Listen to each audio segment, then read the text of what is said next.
Assalamualaikum warahmatullahi wabarakatuh. Saya Auni Tirtazani dengan NIM F1G1-234. Di sini saya akan menjelaskan ujian akhir saya, yaitu pertama, membuat ringkasan tentang materi yang telah kami pelajari.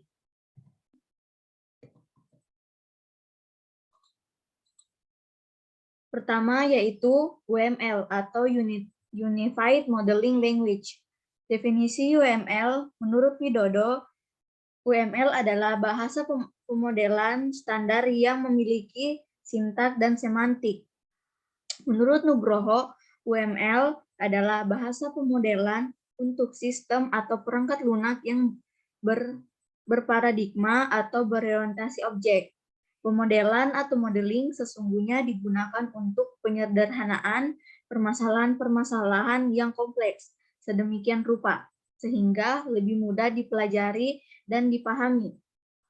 Berdasarkan pendapat yang dikemukakan di atas, dapat ditarik kesimpulan bahwa UML adalah sebuah bahasa yang berdasarkan grafik atau gambar untuk memvisualisasikan, menspesifikasikan, membangun, dan pendokumentasi dalam sebuah sistem pengembangan perangkat lunak berbasis objek atau objek orientasi pemrogramming. Selanjutnya, langkah-langkah penggunaan Unified Modeling Language atau UML. Menurut Henry, langkah-langkah penggunaan UML sebagai berikut. 1. Buatlah daftar bisnis proses dari level tertinggi untuk mendefinisikan aktivitas dan proses yang mungkin muncul. 2. Petakan use case untuk mendapatkan bisnis proses untuk mendefinisikan dengan tepat fungsional yang harus disediakan oleh sistem. Kemudian, perhalus use case diagram dan lengkapi dengan requirement, constraint, dan catatan-catatan lainnya. 3. Buatlah development diagram secara kasar untuk mendefinisikan arsitektur fisik sistem. Keempat, definisikan requirement lain non-fungsional, security, dan sebagainya yang harus disediakan oleh sistem. Kelima, berdasarkan use case diagram, mulailah membuat activity diagram. Keenam, buatlah rancangan user interface model yang menyediakan antarmuka bagi pengguna untuk menjalankan skenario use case. Lanjut, konsep pemodelan menggunakan UML. Menurut Nugroho, sesungguhnya tidak ada batasan yang tegas di antara berbagai konsep dan konstruksi dalam UML. Tetapi untuk menyederhanakan, kita membagi sejumlah besar konsep dalam UML menjadi beberapa view. Suatu view sendiri pada dasarnya merupakan sejumlah konstruksi pemodelan UML yang mempresentasikan suatu aspek tertentu dari sistem atau perangkat lunak yang sedang kita kembangkan. Pada peringkat paling atas, view sesungguhnya dapat dibagi menjadi 3 area utama. Yang pertama, klasifikasi struktural atau structural classification. Kedua, perilaku dinamis atau dynamic behaviors. Serta pengolahan atau manajemen model atau model manajemen. Lanjut, relasi atau relationship. Ketergantungan merupakan hubungan di mana perubahan yang terjadi pada suatu elemen mandiri atau independen akan mempengaruhi elemen yang bergantung pada elemen yang tidak mandiri atau dependent. Asosiasi merupakan apa yang menghubungkan antara objek satu dengan objek lainnya. Bagaimana hubungan satu objek dan objek lainnya? Suatu bentuk asosiasi adalah agregasi yang menampilkan hubungan suatu objek dengan bagian-bagiannya. Generalisasi merupakan hubungan di mana objek anak atau descendant berbagai perilaku dan struktur data dari objek yang ada di atasnya, objek induk atau ancestor, arah dari atas ke bawah dari objek induk ke objek anak dinamakan spesialisasi. sedangkan arah berlawanan sebaliknya dari arah bawah ke atas dinamakan generalisasi. Realisasi merupakan operasi yang benar-benar dilakukan oleh suatu objek. Lanjut, yaitu jenis-jenis diagram UML. Menurut Henry, berikut ini adalah definisi mengenai diagram UML. Pertama, use case diagram secara garis menggambarkan interaksi antar sistem eksternal dan pengguna. Dengan kata lain, use case diagram secara grafis mendeskripsikan siapa yang akan menggunakan sistem dan dalam cara apa penggunaan user mengharapkan interaksi dengan sistem itu. Use case secara naratif digunakan untuk secara tekstual menggunakan sekuensi langkah-langkah dari setiap interaksi. Yang kedua, kelas diagram menggunakan struktur objek sistem. Diagram ini menunjukkan kelas objek yang menyusun sistem dan juga menghubungkan antara kelas objek tersebut. Ketiga, sequential diagram secara grafis menggambarkan bagaimana objek berinteraksi dengan satu sama lain melalui pesan pada sekuensi sebuah use case atau operasi. Keempat, stats chart diagram digunakan untuk memodelkan behaviors objek khusus yang dinamis. Diagram ini mengilustrasikan siklus hidup objek berbagai keadaan yang dapat diasumsikan oleh objek dan event-event atau kejadian yang menyebabkan objek beralih dari suatu state ke state yang lain. Dan kelima, activity diagram secara grafis digunakan untuk menggambarkan rangkaian aliran aktivitas baik proses bisnis maupun use case. Activity diagram dapat juga digunakan untuk memodelkan action yang akan dilakukan saat sebuah operasi dieksekusi dan memodelkan hasil dari action tersebut. Lanjut, proses perangkat lunak. Perangkat lunak adalah kumpulan instruksi bentuk program untuk mengetahui sistem komputer dan untuk memproses komponen perangkat keras untuk menghasilkan produk perangkat lunak. Sedangkan serangkaian aktivitas digunakan kumpulan ini disebut perangkat lunak. Pengembangan perangkat lunak pada proses ini dilakukan perancangan, pemrograman, pendokumentasian, pengujian, dan perbaikan bug. Komponen perangkat lunak ada tiga komponen perangkat lunak. Pertama, program, dokumentasi, dan prosedur operasi. Program, yaitu program komputer adalah daftar instruksi yang memberikan komputer apa yang harus kita lakukan. Dokumentasi berisi sumber informasi tentang produk yang terkandung dalam dokumen desain, komentar, kode terperinci, dan lain-lain. Ketiga, prosedur operasi berisi serangkaian instruksi langkah demi langkah yang disusun oleh organisasi untuk membantu pekerja melakukan operasi rutin yang kompleks. Selanjutnya, jenis model proses perangkat lunak. Seperti yang saya sebutkan sebelumnya, ada beberapa jenis model proses perangkat lunak yang masing-masing memenuhi persyaratan yang berbeda. Di bawah ini kita akan melihat 7 jenis model proses perangkat lunak teratas yang harus Anda ketahui. Pertama, model air terjun adalah proses sekuensial yang digerakkan oleh rencana di mana Anda harus merencanakan, menjadwalkan semua aktivitas Anda sebelum melakukan proyek. Kedua, model-model verifikasi, model V atau model verifikasi dan validasi merupakan perpanjangan dari model air terjun. Model incremental membagi fungsional sistem menjadi peningkatan kecil yang dikirim suatu demi satu secara berurutan. Keempat, model pengembangan berulang mengembangkan sistem melalui pembangunan sebagian kecil dari semua fitur. Kelima, pengembangan aplikasi cepat atau model RAD. Didasarkan pada pengembangan berulang dan pembuatan prototipe dengan sedikit perencanaan yang terlibat. Keenam, model spiral adalah model proses perangkat lunak interaktif yang digerakkan oleh risiko. Model spiral memberikan proyek dalam loop. Dan yang ketujuh, model gesit adalah model proses tangkas mendorong interaksi pengembangan dan pengujian yang berkelanjutan. Lanjut, yaitu pembahasan tentang Agile. Apa itu Agile Software Development? Agile Software Development adalah sekelompok metode pengembangan perangkat lunak. Kumpulan metode ini juga sering disebut Agile Development Method. Dasar dari metode ini adalah prinsip pengembangan sistem jangka pendek dengan tingkat adaptasi yang cepat terhadap segala perubahan.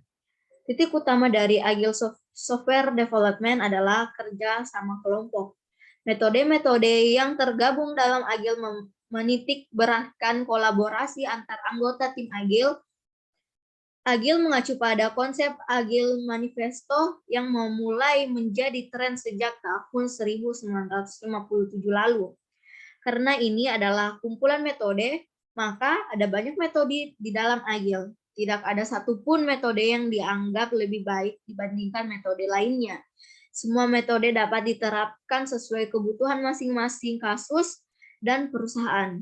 Beberapa metode Agile yang populer adalah Adaptive Software Development atau ASD dan Acceptance Test Driven Development atau AATDD.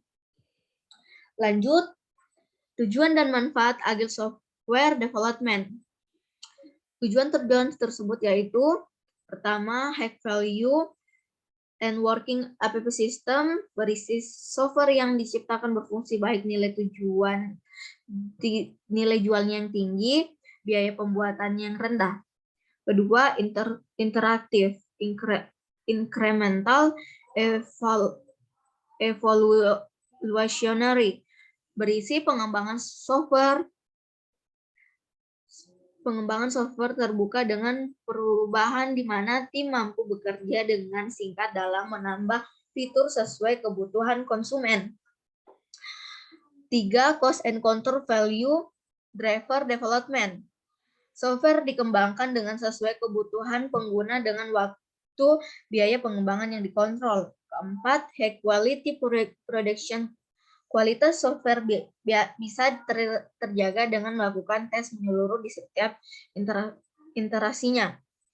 Sedangkan manfaat dari Agile adalah pertama, meningkatkan produktivitas tim, meningkatkan kualitas perangkat lunak, meningkatkan keputusan klien, dan menghemat biaya yang dibutuhkan. Manfaat dari Agile ini bukan hanya dirasakan oleh tim Agile itu sendiri, tapi juga turut dirasakan oleh klien dan perusahaan. Maka dari itu, metode-metode ini banyak digemari oleh perusahaan. Lanjut, 12 prinsip Agile.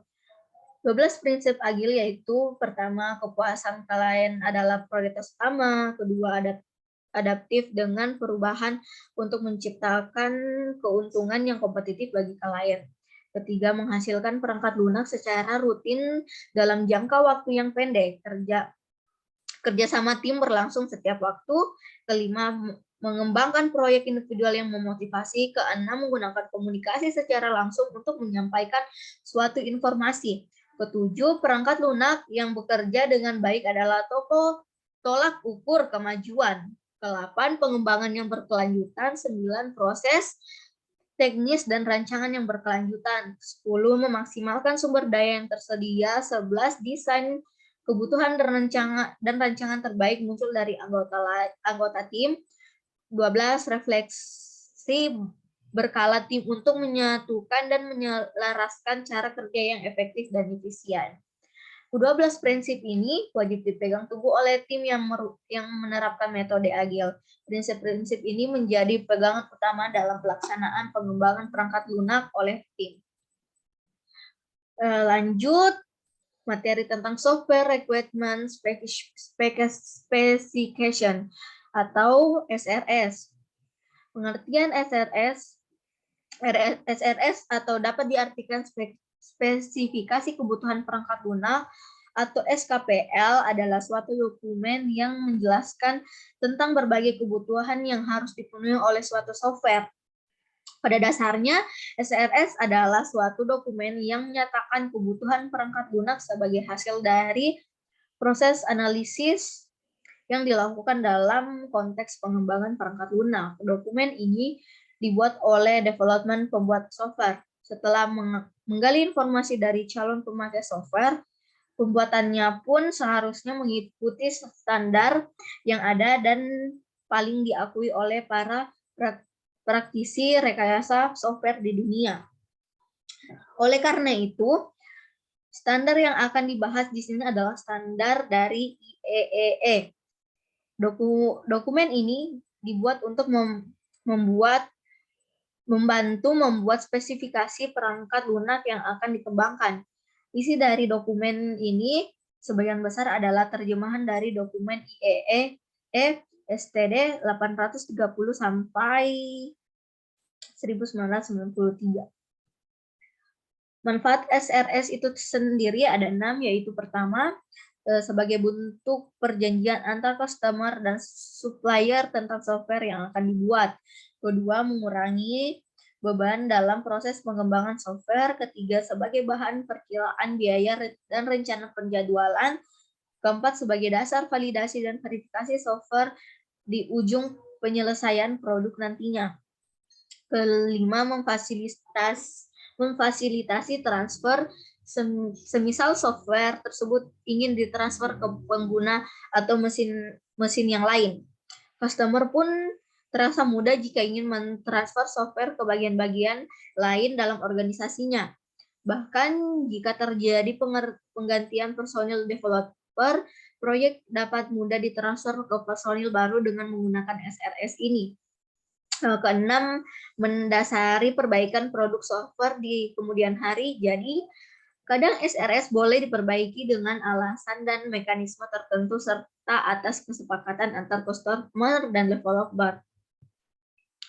Lanjut, karakteristik dari SRS yang baik yaitu pertama, correct atau benar, unambiguous atau tidak ambigu tapi jelas.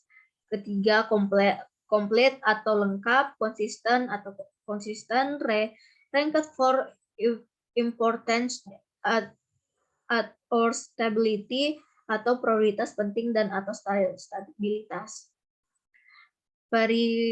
Verifiable atau dapat diverifikasi, modifiable bisa dimodifikasi, dan trackable bisa dilacak. Lanjut ke the design process atau proses modeling desain perangkat lunak atau desain data. Desain data adalah aktivitas pertama yang terpenting dari 4 aktivitas desain yang dilakukan selama rekayasa perangkat lunak. Proses pemilihan struktur dalam menentukan desain yang paling efisien sesuai kebutuhan. Desain data merupakan desain sistem pada level organisasi dan klasifikasi kebutuhan perangkat lunak. Desain data digambarkan pada diagram-diagram yang mendukung sesuai dengan fungsionalitasnya. Tujuannya untuk mendapatkan struktur data yang baik sehingga diperoleh program yang baik, yang lebih modular dan mengurangi kompleksitas pengembangan software.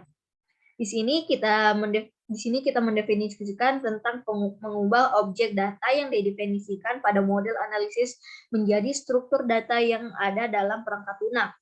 Atribut yang dimiliki oleh objek data dihubungkan di antara objek data dan penggunaannya dalam program. Semua mempengaruhi pemilihan struktur data. Bagian yang dibahas di sini yaitu objek data dan struktur data resultan, menjelaskan tentang objek data dan struktur data yang kita buat, struktur file dan database, menjelaskan tentang struktur file database yang kita buat.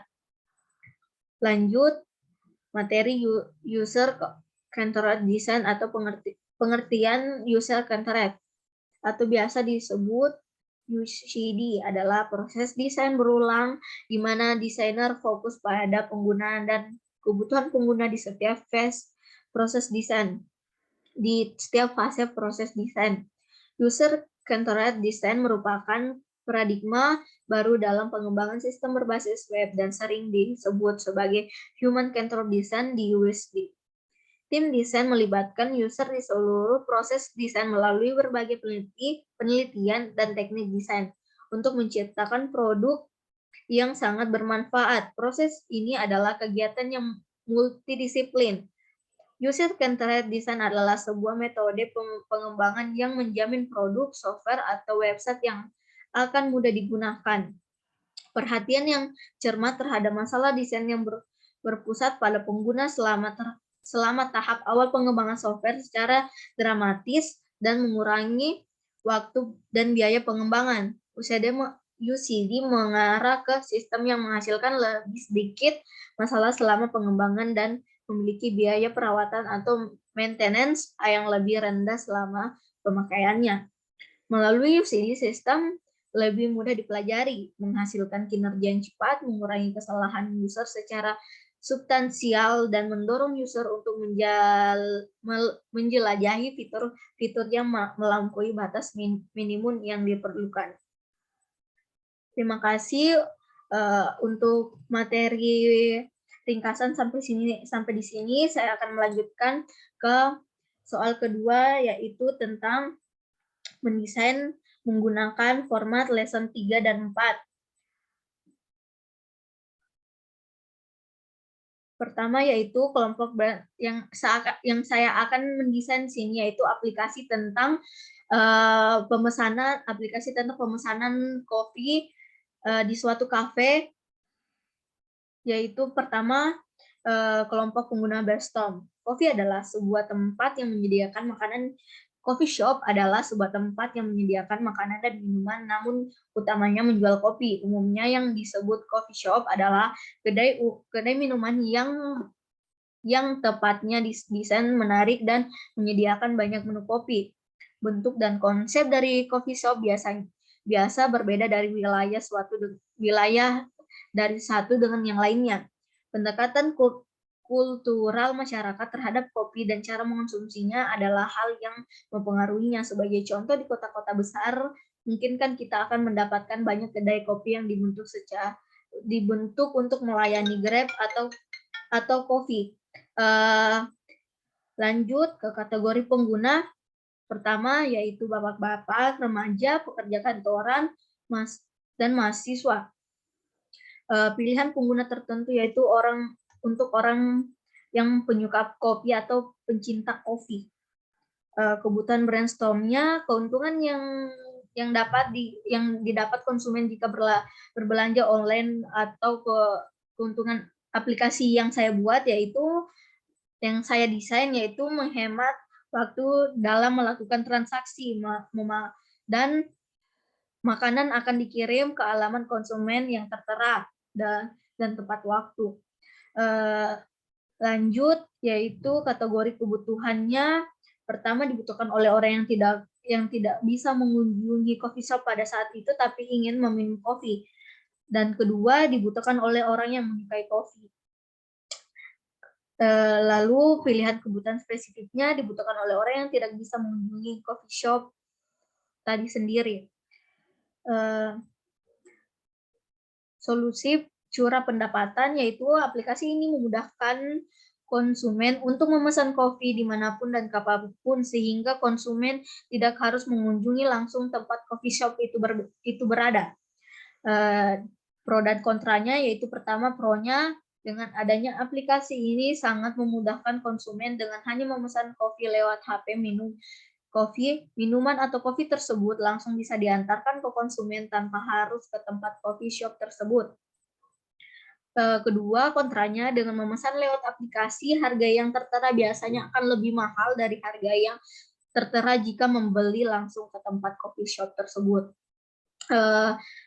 Solusi spesifik, untuk spesifik solusinya, yaitu dengan adanya aplikasi ini sangat memudahkan konsumen dengan hanya memesan kopi lewat HP. Kopi tersebut langsung bisa diantarkan ke konsumen tanpa harus ke tempat kopi tersebut. Sebagian orang juga mengatakan dengan mengkonsumsi kopi berfungsi sebagai alat untuk mengekspresikan diri mereka sendiri. Lanjut ke lesson 4. Pendesain web desain saya itu aplikasi kasir kopi saat ini banyak bermunculan di mana-mana. Mereka semua memiliki tujuan yang sama, yaitu memberi kemudahan dalam mengolah bisnis coffee shop, terutama dalam transaksi penjualan atau yang biasa disebut sistem kasir. Bisa dilihat di sini, desain yang saya desain yaitu desain aplikasi untuk coffee shop. Di sini saya mendesain halaman utama, ada halaman menu, terus ada halaman pemilihan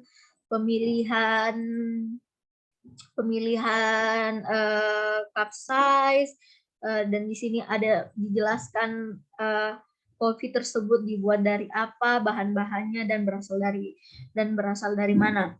Serta di sini ada preferensi untuk penambahan topping atau untuk mengurangi topping.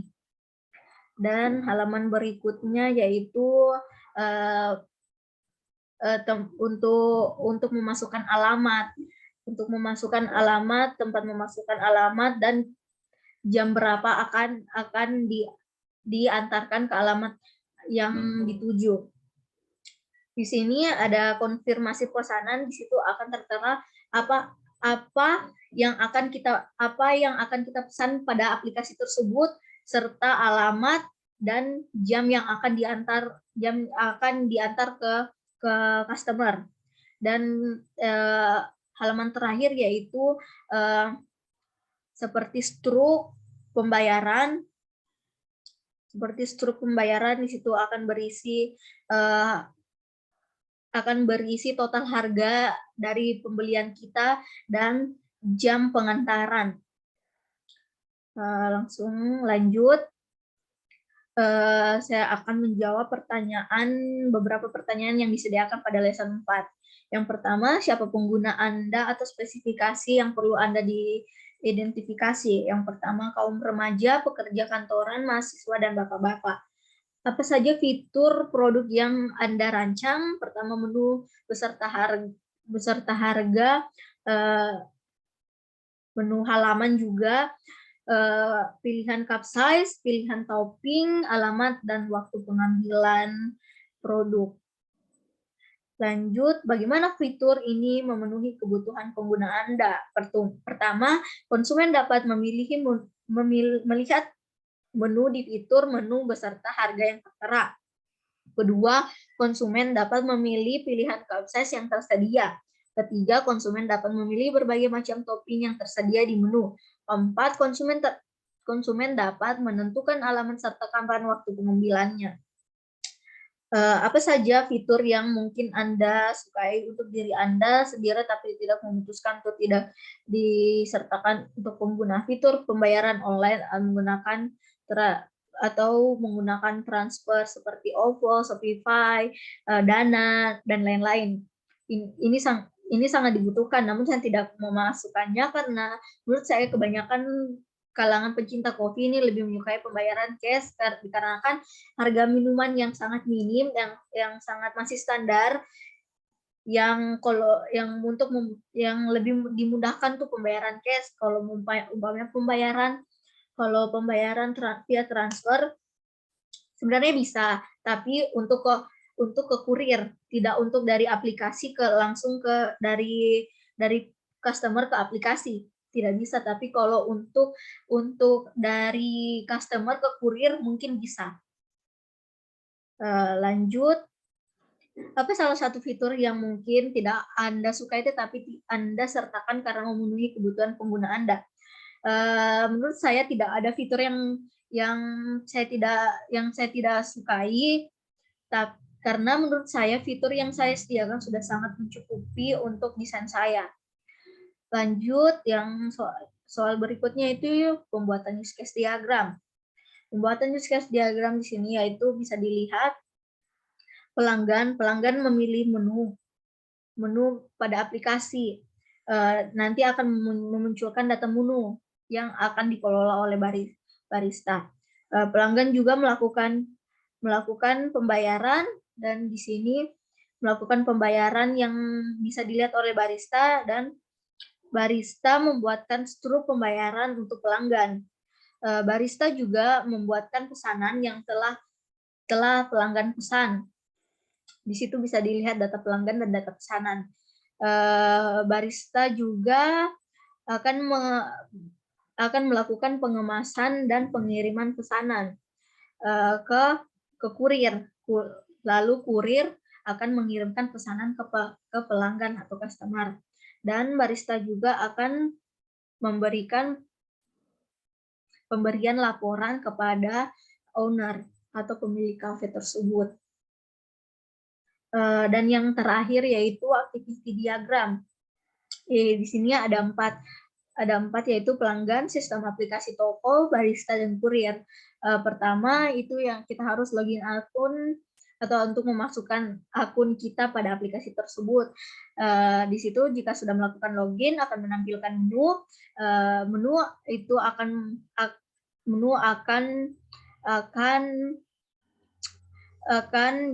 pelanggan bisa memilih menu dan jumlah menu. Pada sistem aplikasi toko, pelanggan juga jika sudah ada di tahap memilih menu, di sana jika sudah memilih menu akan menampilkan jumlah menu dan harga total. Lalu pemilihan pembayaran cash atau kartu kredit. Kartu kredit di sini pun bisa untuk ke kurir. Jika sudah di sini akan melakukan pembayaran. Lalu pada sistem toko lagi menampilkan struk pembayaran dan mengirim info pesanan kepada barista. Lalu barista akan menerima info pesanan dan membuat pesanan, lalu mengirimkan pesanan lalu driver akan mengambil dan mengirimkan pesanan untuk diantar. Lalu mengantar pesanan ke alamat yang dituju sesuai yang tertera pada aplikasi tersebut. Dan pelanggan menerima pesanan. Jika pelanggan sudah menerima pesanan, maka di aplikasi tersebut akan menampilkan halaman dan konfirmasi pesanan. Jadi jika sudah menampilkan konfirmasi pesanan, pelanggan harus mengkonfirmasi pesanan yang dia pesan agar barista atau pengelola kafe di tempat kopi tersebut sudah mengetahui jika barang yang diantar atau minuman yang diantar oleh kurir sampai dengan baik dan sudah diterima oleh pelanggan.